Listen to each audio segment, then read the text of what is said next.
मानखुर्दच्या साठेनगर परिसरामध्ये 65 महिलांचे कागदपत्र घेऊन त्यांच्या नावावर कंझ्युमर लोन काढण्याचा प्रकार उघडकीस आला आहे। या महिलांना त्यांच्या कागदपत्रांच्या बदल्यात 4 ते 5 हजार रुपये देण्यात आले आणि त्यानंतर या महिलांचे डॉक्युमेंट्स बजाज फायनान्स कंपनीमधील कर्मचाऱ्यांना देऊन या डॉक्युमेंट्सवर कंझ्युमर लोन काढण्यात आले आहे। या लोनच्या माध्यमातून विविध ठिकाणी आयफोन्स खरेदी करण्यात आले आहेत। सदर प्रकरणाची माहिती मानखुर्द पोलिसांना मिळताच पोलिसांनी सुमित गायकवाड आणि राजू बोराडे या दोघांना ताब्यात घेतले आहे।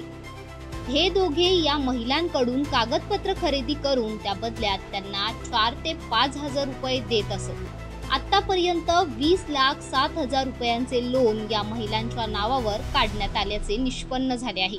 यासोबतच आणखीन तिघांचा शोध सध्या मानखुर्द पोलीस घेत आहेत। यामध्ये बजाज फायनान्स मधील काही कर्मचाऱ्यांचा देखील हात असल्याचा पोलिसांचा संशय आहे। त्यानुसार पोलीस चौकशी करत आहेत। दरम्यान या संदर्भात लाडक्या बहिणींसारखी एखादी योजना आली असल्याचे सांगून या भामट्यांनी कागदपत्रे घेतले असल्याचे म्हटले जात आहे, परंतु पोलिसांनी असे काही अँगल असल्याचे नाकारले आहे। इश्यू असा आहे, आमच्या मानखुर्दमध्ये साठेनगर वगैरे हा जो परिसर आहे अत्यंत गरीब लोकांची वस्ती आहे। ते या गरीब लोकांचे आधार कार्ड, आय कार्ड वगैरे जे आहेत ते घेऊन बजाज फायनान्स लिमिटेड जी कंपनी आहे जी की लोन पुरवते, आमचे जे आरोपी आहेत, हा नवीन गुन्हा मी 420 चा गुन्हा दाखल केलेला आहे। त्या गुन्ह्यातील जे 2 आरोपी आहेत त्यांनी हे जे गरीब लोकांचे डॉक्युमेंट्स आहेत त्याचा बेनिफिट हा लोन मिळवण्यासाठी घेतलेला आहे आणि ते जे लोक आहेत त्यांना फक्त 4 ते 5 हजार रुपये त्यांनी पर पर्सन दिलेले आहेत आणि त्यावर त्यांनी जवळजवळ 80 हजार जे ॲपलचे मोबाईल आहे ते खरेदी करण्याच्या दृष्टीने लोन घेतलेला आहे। परंतु या लोकांच्या नावे कोणत्याही प्रकारचं म्हणजे त्यांना कोणताही बेनिफिट झाले नाही। 4 ते 5 हजार त्यांनी फक्त त्यांना दिलेले आहेत।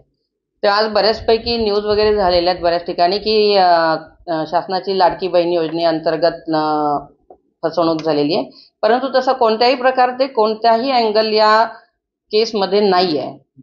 यात लिटरली बजाज फायनान्सचे जे कर्मचारी आहेत ते त्यांनी गरीब लोकांचे डॉक्युमेंट्स घेऊन त्या लोनची प्रोसेस केलेली आहे आणि यांना गरीब लोकांना कोणत्याही प्रकारे ॲपलचा मोबाईल वगैरे मिळालेला नाही। जवळजवळ 60 ते 65 महिलांचे आपण जबाब घेतलेले आहेत। महिला पण आहेत, काही जेंट्स पण आहेत।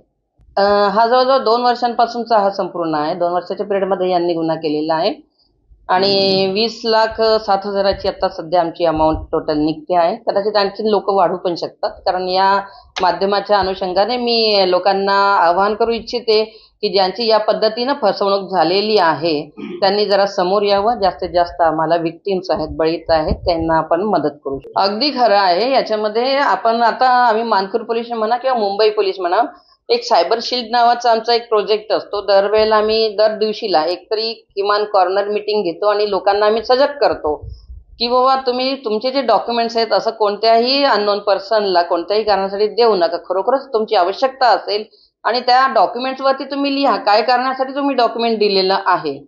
हे लोक जे आहेत ते तुमच्या अनपडपणाचा, अशिक्षितपणाचा बऱ्यापैकी गैरफायदा उचलतात आणि बेनिफिट हा त्या लोकांना होतो, तुमचं नुकसान होतं। यामध्ये 5 आरोपी आहेत, आणखीन लिंक एखाद्या वेळेला वाढू शकते। 2 आरोपी सध्या आम्ही अरेस्ट केलेले आहेत जे मुख्य आरोपी आहेत।